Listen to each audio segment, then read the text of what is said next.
What is up, guys? It's Fresh, back with another video. Today we have another r/NoSleep episode, another in the late night series. I loved making it, and I hope you guys enjoy watching.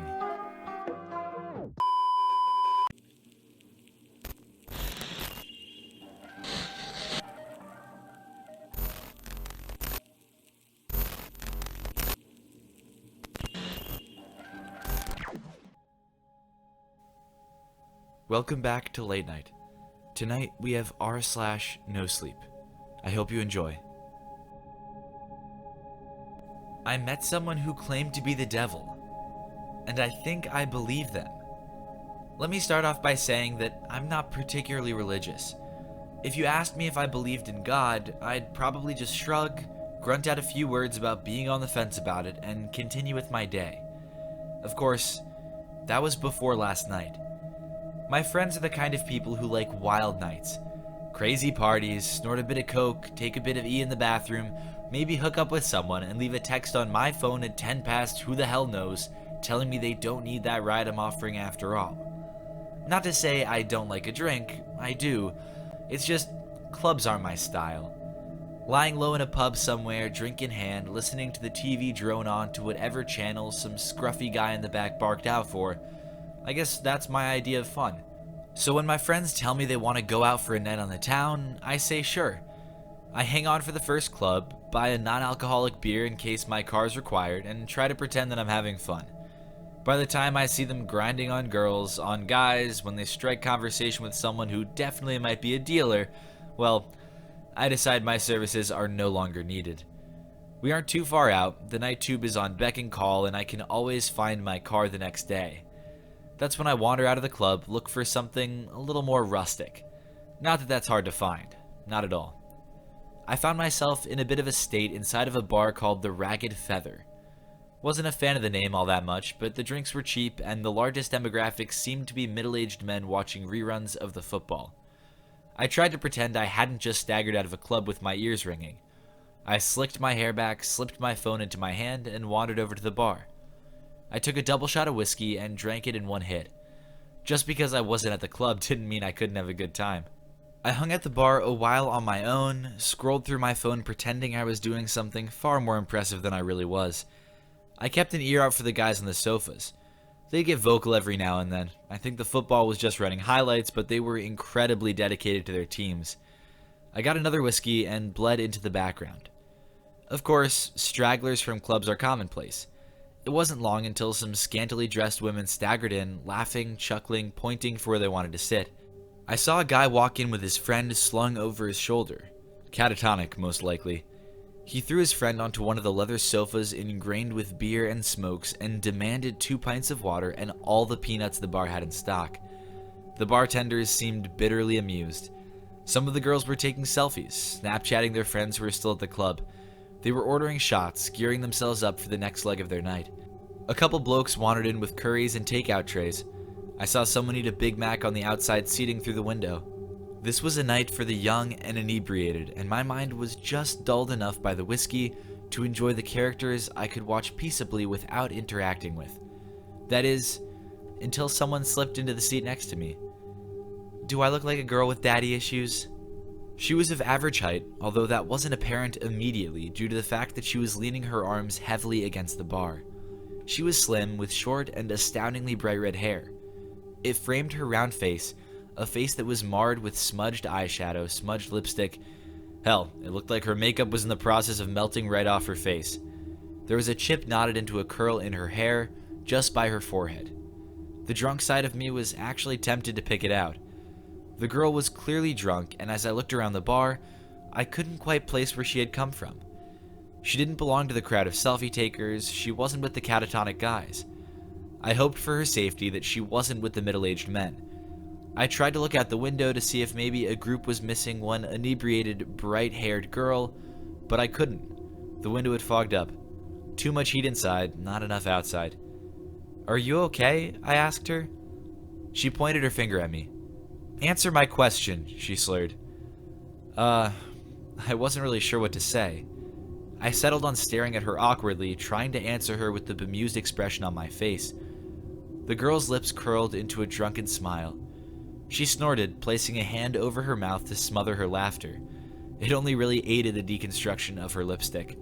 I do, you know, she said, pushing herself up a little against the bar. Have daddy issues, I mean, in case that wasn't obvious. She gestured to herself, to the mussed clothing that must have looked quite spectacular when she'd left home that evening, to the stains that looked a lot like old food, the sticky residue on her neck and shoulders that was quite obviously a thrown drink. What happened? I asked her. Her hair had curled around her neck, I realized. It was sticky with that same substance. She was a wreck. I got in a couple fights, no big deal, she said, shrugging. Didn't start any, of course, no, I don't do that. But my father... Your dad did this to you? She smiled brightly. In a way. Do you need me to call someone? I already had my phone in my hand. The girl looked like she was probably in her early 20s, but that didn't mean she couldn't have been suffering from some kind of parental abuse. The only number I knew off the bat was Childline, which wasn't quite appropriate. The police? Jesus, was I gonna have to deal with the cops tonight? While my friends were snorting coke not 2 doors down? The girl pushed my hand down firmly. She was already shaking her head. No, she told me. I don't want you to call anyone. Now her expression changed. It wasn't the attempted sultry look I had seen on many girls of her state. It was open and wide and engaging. She wanted something from me, and I felt compelled to give it to her. I want something else. What do you want? I asked her. To tell you a story, the girl said, before glancing to the bar, and for you to buy me a drink. The universe is a pain sometimes, and I'm afraid I think I might have lost my wallet. I laughed. I didn't know this girl, didn't know where she'd come from at all. My nights were generally about getting comfortably wasted and making sure my friends weren't dead in a ditch by the end of it all. I was used to getting hit on every now and then, but even as I was sat on that bar stool with a drink in my hand, I knew that this wasn't what that was. This girl had no intentions of getting into my pants. All she wanted was to talk. I guess I was okay with that. What's your poison? I asked her. Her lips quirked. Appletini. The bar offered a very limited cocktail menu, but by some miracle, I was able to order her an appletini from the list. I ordered a cider to go with it, suddenly a little too aware of where this night could go. I'd unthinkingly supplied this liquored-up stranger with even more alcohol, and she had clearly had a rough night of it. A part of my old instinct came back. The same instinct that had me texting my friends every few hours to make sure they hadn't wandered off to somewhere dangerous beyond the club. With no one but the bartender aware of our existence on these stools, I realized that I was suddenly responsible for this very drunk stranger. The girl coddled her drink, running her finger delicately over the rim of the muggy martini glass. This takes me back, the girl said amiably. She looked at me suddenly, her green eyes startling. You know what this was called originally? She smirked before I could answer. An Adam's apple martini. I snorted. Yeah, I think I've heard that before. Of course, it wasn't actually an apple, she continued, eyes moving back to her glass. The text translated that part wrongly, mostly because you people don't have a word for it anymore. The fruit was incredibly exotic, and, to be honest, it doesn't exist in this realm of existence. Only Eden. She laughed dreamily. And Eden's long gone. I stared at her. Are you... okay? It was more honest than the last time I'd asked her, mostly because I was beginning to feel a little dread creep into my stomach. Of course, the girl said, grinning widely. Why do you keep asking? I mean, I stuttered. Now, don't take this the wrong way or anything, but you look like someone poured their drink over me, the girl asked.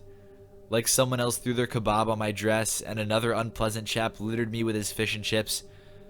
That I have been hit, slapped around a bit, and left in the gutter for the rats to find me. She held my eyes for an incredibly long time before her face broke out into a grin. Yeah, something like that. Why would they do that? I asked. Why wouldn't they? The girl shot back. People aren't that great, and alcohol makes them worse. She shrugged. Sometimes makes them better.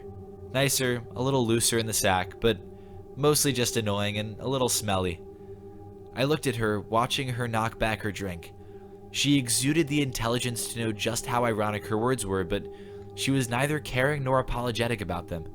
The girl looked at me again. You bought me a drink? Now you can listen to my story." I nodded wordlessly. She smiled, pointing at the bartender and then at her drink. The bartender was already making her another.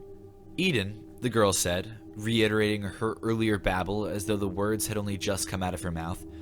"They always think that's my fault, you know. The reason Adam and Eve got kicked out of their perfect little nudist paradise." She shot me a knowing glance. "Only in Eden can you sit on the grass butt naked and not get a pine cone stuck in your crack." I blinked.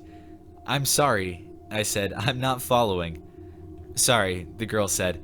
"My story won't make any sense without a proper introduction." She reached out her hand. "Hello, my name's Lucifer." She winked. "But you can call me Lucy." There's an uncomfortable heat that stretches through your veins when you first go into fight or flight mode. Adrenaline pounds through your blood and all you want to do is get up and go. It overrides everything else. A lot of things made sense when the girl told me her name. For starters, that she was crazy. She had to be. She looked like she'd been attacked on 4 separate occasions in one night, and up until that moment, I hadn't known how that could be possible. Behind the melty makeup and dirty clothes, she was rather attractive, and her attitude hadn't come off as catty or rude. If she'd been going around telling people she was the devil, though, that gets a reaction out of people. I suddenly felt myself looking at her wrist down to her ankles. Did she have some kind of cuff on them from one of those mental institutions? Had she broken out of hospital after a nasty bump on the head? Was any of this even happening at all? I really would have had to call the cops. "I know what you're thinking," the girl, Lucy, said. "You're thinking that I'm crazy, that you need to get out of here. Maybe even think I'm aggressive." "Are you?" I asked her. "Would I be here with you drinking appletinis if I were?" she asked, fluttering her eyelashes. "Would you look the way you do if you weren't?" I shot back. She grinned, toasting her new glass. "Touché." Unthinkingly, I clinked my cider against it. Then I frowned. She chuckled, leaning closer. "Let's have a little wager," she said. "Let me tell you my story, and if you believe me when I'm done, you can't go about trying to get me locked away somewhere." I stared at her. "If I ended up believing you, then why would I do that?" She smirked, sipping her drink. "You'd be surprised what people do when they believe you're the devil." "And you do this often?" I asked. "Tell people you're Satan?" She snorted into her drink. "Not as often as I should. But it's been a rough day and a hell of a long lifetime. I'd like to have a chat if that's alright with you." I waved to the bartender for another whiskey. The girl's eyes glinted with humor. I wasn't necessarily trapped with her, but a part of me didn't want to leave without first hearing what she had to say.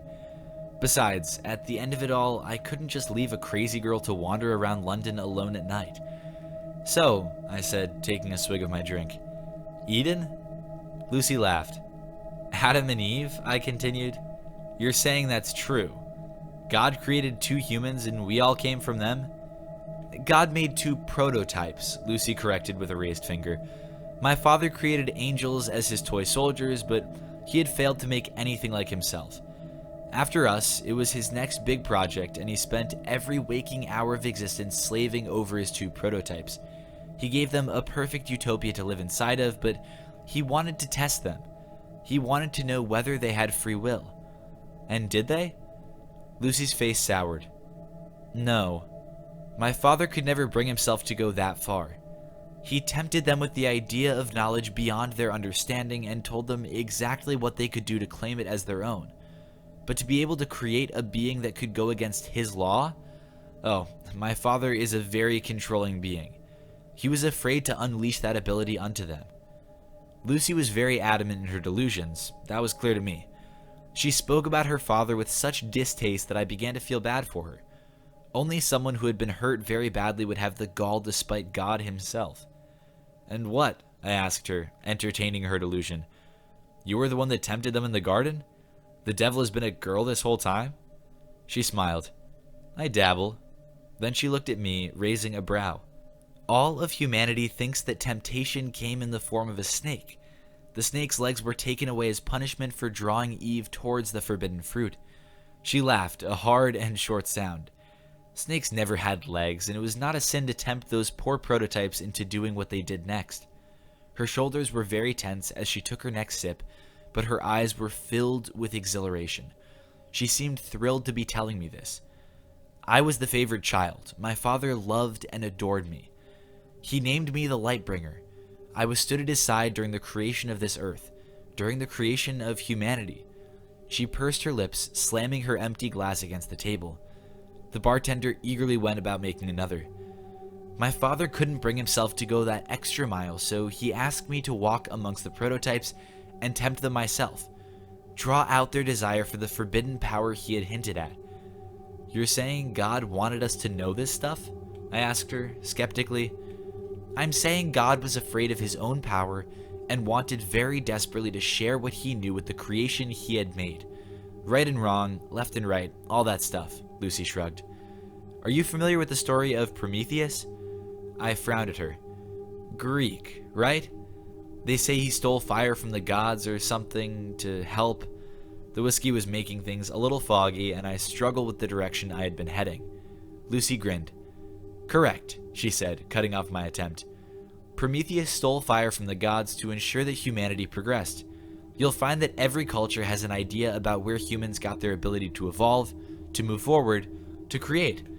God was the creator, and he wanted to give that ability to his prototypes. I gave them that ability by tempting Eve to eat the fruit. She shrugged impassively. Now the world sees me as the ultimate evil. If what you're saying is true, I said slowly, then God must be just like us. Lucy's lips thinned into a feral smile. My father is very egocentric. He may have planned to create you in his image, but in the end, all he managed was to mold your minds into his. He gave you autonomy, the ability to think for yourselves. His angels were his soldiers, and I was his most faithful. Until that day. Angels don't have free will? No, Lucy said. They don't. And what about the devil?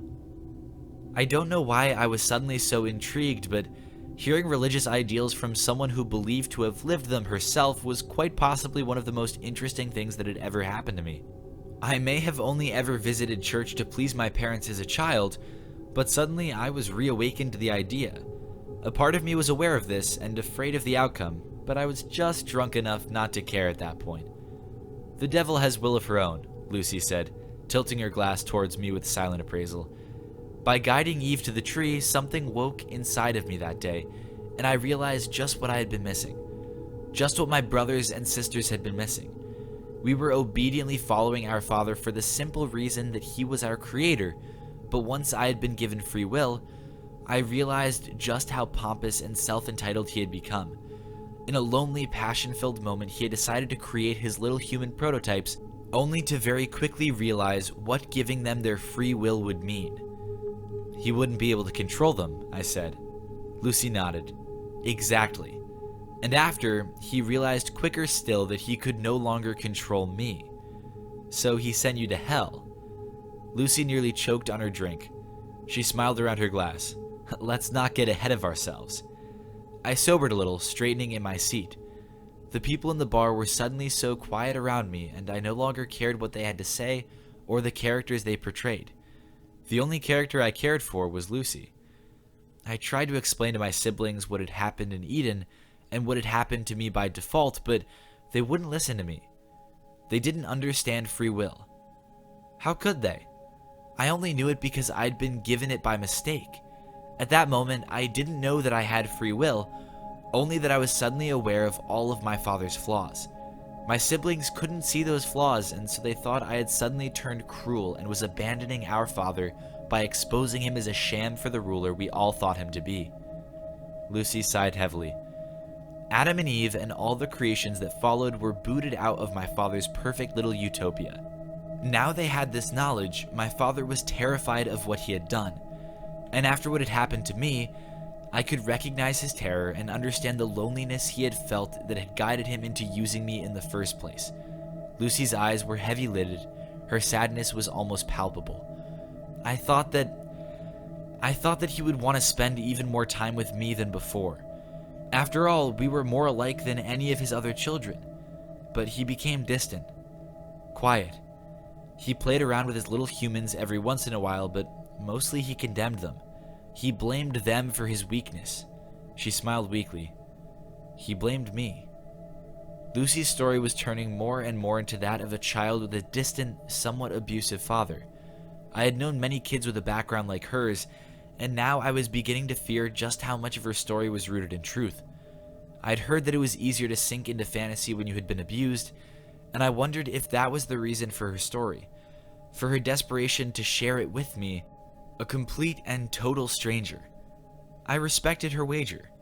Whether or not I liked it, I felt compelled to let her tell me her whole story before I tried to judge or unravel it. I sat quietly, letting her come around as she played with the last of her drink. "It became clear," Lucy said after a long moment's pause, "that I no longer belonged where I was. I couldn't follow my father's plan because I could see that he no longer had one. My siblings refused to see reason, and so, eventually, I was met by many of them, headed by my father. He told me all that I feared. He told me that I no longer belonged where I was. I wasn't an angel anymore. I was no longer his lightbringer, his Lucifer. I was a mutation of his will, and so he extracted me from grace, and I fell." A long silence stretched between us, only interrupted when the bartender poured us 2 new drinks. Lucy drank hers reflectively. I didn't touch mine. "I am afraid," Lucy said quietly, "that this is the part that generally makes people want to punch me in the face." "Why?" I asked. "Because your dad threw you out?" I paused, trying to abide to her metaphor. "That he put you in hell?" Lucy laughed sadly. "Ah, humans. My father gave you his way of thinking, and look at you." She shook her head. "No, not because he put me in hell." "Then why?" "I fell to earth," Lucy said. "Father gave me dominion of the one place he thought I would fit in. Humans had free will, so did I. What's the saying? A match made in heaven?" She snorted dismally. "Of course, that's not quite right, is it? When I fell, I was faced with a humanity that was so different from my father's little prototypes." Her tone had changed. There was an aggression behind her words that began to unsettle me all over again. I saw emperors and kings, governments and churches. I saw corporations who claimed to be rulers, presidents and big fat dictators. And I watched. I watched as humanity fought and lost, and finally, just finally, they gave up altogether. They were no longer able to rise up to all the greed and control set upon them. There was just too much to change, and humans soon realized they just weren't as free as they thought they were. Sure, they live under the illusion that they have free lives, but most of them simply do not. She clicked her tongue. "I grew to loathe you all." Then she took another hit of her drink. "I can see what you mean," I said, allowing my gaze, for the first time since meeting her, to graze over the other individuals in the bar, at the girls playing with their phones, the boys trying desperately to sober up, the men enraptured with their game of football on the telly. We all led very different lives, and we were all here to get drunk, to lose ourselves in entertainment. It hadn't been the first time that I'd wondered what we were hiding from by doing this, and I knew that I wasn't the only person to think it. "You hide behind your alcohol and poor choices and pretend you have free will," Lucy said, waving her hand across the room. No one paid us any attention. "It's true. My father gave you the will to make those decisions, but you squander it. The free will I failed to provide to all of you. The free will I was given by a twisted mistake, and you make a mockery of it. You follow senseless leaders without questioning them. You abide by laws made centuries ago that no longer make sense. You do these things because you have given up on the opportunity to follow the will of your own, not of others." "That isn't all of us, though, is it?" I asked her, trying for some reason to defend our species from the mad young woman. "Because you see it on the news all the time, don't you? People do rise up. We do protest. People can make a difference." Lucy laughed bitterly, nibbling the rim of her glass. "Really?" she said. "You can sit here and say that it can't be all bad because of the few that refuse to conform? Those you call your rebels? They make up for it all?" She grinned around her glass. "By that logic, I'm the biggest rebel of them all. Am I expected to make up for all your sorry mistakes?" "By your logic," I said, "you should be punishing it, right? If that's what this metaphor is all about." I laughed. I couldn't help myself. I took a sip of my drink. Is this whole story just so you can tell me that you think we're all going to hell? If so, I think I can see why people want to punch you. Lucy didn't say a word. Simply, she watched me. It felt unnerving to have someone like her watching me like that, with an intelligence that went beyond anything I'd come across at gone midnight in a seedy bar. The drunkenness in her eyes was no longer present. Her face wasn't flushed like before, and even her makeup couldn't represent the mess I'd seen when she'd first appeared on the stool by my side. It was like I was looking at someone else entirely, and I was afraid. "Let's review what you've said," Lucy said slowly, articulately. She wasn't slurring. Had she been slurring before? "You think I'm going to tell you that humanity is going to hell because you refuse to use the gift I gave you." Her nails curled into the bar. "My father may have been the one to guide me, but I paid for his mistakes. I am the one responsible for your will in the eyes of your species, but that was never true. You are responsible for what you do here, not me." She pursed her lips, tapping the bar as a bartender filled her drink again. "Tell me, do you remember my mentioning hell at any point during my story, or was that just you?" I opened my mouth to answer, but something faltered. My lips trembled, and I slammed them shut. Lucy smiled, taking a sip. "Thought not." She looked away, eyes scanning the room lazily. "What I did say is something that is indeed mentioned in your scriptures. My father gave me dominion of earth, a place filled with free will that goes to waste." Her lip twisted. "Humans sin all the time. Not because of me, not because of evil or my dominion over this place. Fact is, I don't lift a finger. I don't because I don't see the point. You make terrible decisions and follow mindless leaders, you do bad things, and you make a mess of your earth." Lucy's eyes lit up. "Do you know how much suffering is happening all over the planet right now? How many people are dying of illnesses that could have been easily cured but aren't because of the selfishness of humanity? Do you know how many children are being abused, raped, forced into marriage? How many people have been forced to become soldiers in meaningless wars? How many humans have been killed for ideals they don't believe in?" I stayed very quiet. There was nothing I could say. Lucy's words were unbearably honest, and every sentence sliced into me like a blade. I felt cold and sick and terrified. War, famine, pestilence, death, these things are all present, and they have nothing to do with me or to do with any deity. They are all here because of you, not because of your free will, but your inability to use it. Lucy smiled at me again, a grin so cold and unnatural that I felt like I should run all over again. But I stayed where I was, frozen to my very core, because I wanted to hear what she had to say.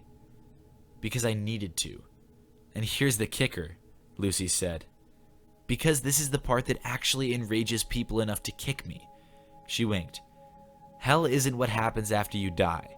Hell is right here, right now. Somewhere through the many scriptures, a few words got crossed over, and people started thinking that hell was a punishment after you die. Fact is, hell is earth. My earth. God gave this place to me to do with it what I will, and I refuse to do anything." "What are you saying?" I asked, because I was suddenly very desperate. "Exactly what you think," Lucy said, toasting her glass. I didn't reciprocate, and she laughed. A light and airy sound. "I had so many plans for your species. I wanted us to rejoice in our free will together. To create a place that was free from the cruelty and power my father exuded over the angels, his firstborns. I wanted to make a real utopia. Unfortunately, you humans just don't want that," she shrugged. "My father sent me down here thinking I had become one of you. All that I have learned is that he gave you much more of his image than he ever intended." "Stop," I said. "This isn't funny anymore." "Of course it isn't funny," Lucy said, grinning even wider to prove her sick irony. "Humans punish themselves by sitting by and doing nothing. They've made their own hell, and you know what's worse? What's ultimately worse? Some of you are so blind to it that you think your life is heavenly." She didn't wait for me to ask what she meant. She simply barreled forward. "The rich and powerful, those in positions that steal from everyone else, they get a taste of the good life, that's very true. Then they die, and they don't go to hell. They come back here, to Earth. which is hell. She tipped her head. Are you following? Reincarnation, Lucy said quickly. She practically purred the words. A neat little trick to make sure your souls stay here forever. You get a taste of the good life every once in a while, a handful of you at a time, and that's enough for you to believe that this is some kind of real middle ground, that you aren't living hell every day. Then, you die. You die for a moment, and then you're in the body of someone facing the realities of hell. But of course, you never remember the time you spent in a better life. A part of you just has that inkling to hope. That's all. Hope makes you think it can all get better. She slammed her drink down so hard against the counter that it shattered. I didn't do anything, not even when flecks of glass littered my hands. I could only stare at her, a tightness in my chest constricting my very soul. No one else in this bar mattered in this moment, but of course that was what she'd been saying this whole time, hadn't she? None of them noticed the scene. They were caught up in their own realities, their own hells. The bartender didn't clean the mess. The glass lay there, remnants of Lucy's words lying in a stolid mess on the streaked wooden surface. It never gets better, Lucy spat. You're stuck in a loop, and until you do something about it, you'll never be free. None of you. And I won't do a thing to stop it. How? I asked. I don't know when I started seeing the girl in front of me as more than a girl, but with a weakness threatening to pull me apart, I stared at the bright red-haired thing in front of me, and I saw something more than a human in her early 20s. I saw more than a girl suffering abuse from her father. I saw a fallen angel. I saw a being with scars so deep that they existed beyond this realm of seeing entirely. I saw something that I would never be able to write down in words, no matter how long I lived. How do we change this? I begged. But Lucy didn't answer me. I didn't blame her for that. Blame gets thrown around so often, and I knew then that she was sick of it. Sick of being blamed for our mistakes. So I changed tactics. Why me? It was an honest question, and I think somewhere deep down, Lucifer respected that honesty. Which is why she said, "When you first saw me, you were afraid for my safety. When I told you I was the devil, you wanted to lock me away, but still you did so because you were afraid for me and not for yourself. You didn't wish to harm me, not even when I told you who I was and what I could be capable of for changing your sorry lives. You are a good person, but I'm afraid that means nothing when you don't have the will to do anything with it." She smiled at me sympathetically. The devil, showing sympathy for the human that sat across from her at the bar. It was surreal, and for a few heavy moments, I truly thought I must be dead. There was no other way to explain what I was seeing, who I was speaking with, what I had just heard. What am I supposed to do? Lucy reached out to me. She placed a hand on my shoulder. Her hand was cold and warm at the same time. I felt my blood boil where her fingers scraped my skin. And I knew. Sharing a story like this isn't easy. Hell, it might be the hardest thing I've ever done. Good thing there's no such thing as hell then, right? The fact of the matter is simple. The world is a mess because we refuse to change anything. The devil herself walks among us and she desperately wants to make our lives better, but she won't. She won't because we won't. We have to prove our will to her before she's willing to do anything herself. We have to be good to each other, to help us all to be free. Of course, Lucifer told me one last thing before she left that bar. One thing that will stick with me until this body is nothing but rot in the dirt. You can tell as many people as you want, but take a good look at me. I've told 5 other humans this night the same things I've told you, and this was their reaction. They've hurt me, burned me, thrown their food and drink at me. Humans are afraid of their free will, and they find it so much easier to hurt than to own up for their own inadequacies. You will only be free when you stop seeing yourself in the same way my father sees himself. So that's what I'll leave you with. Lucifer won her wager that night, and I let her walk out the door. And I beg you to do the same. If the devil approaches you one night, listen to what she has to say, and listen to what I have been able to tell you of our meeting. The devil is real, and she doesn't want to torture us. No, we do that just fine on our own.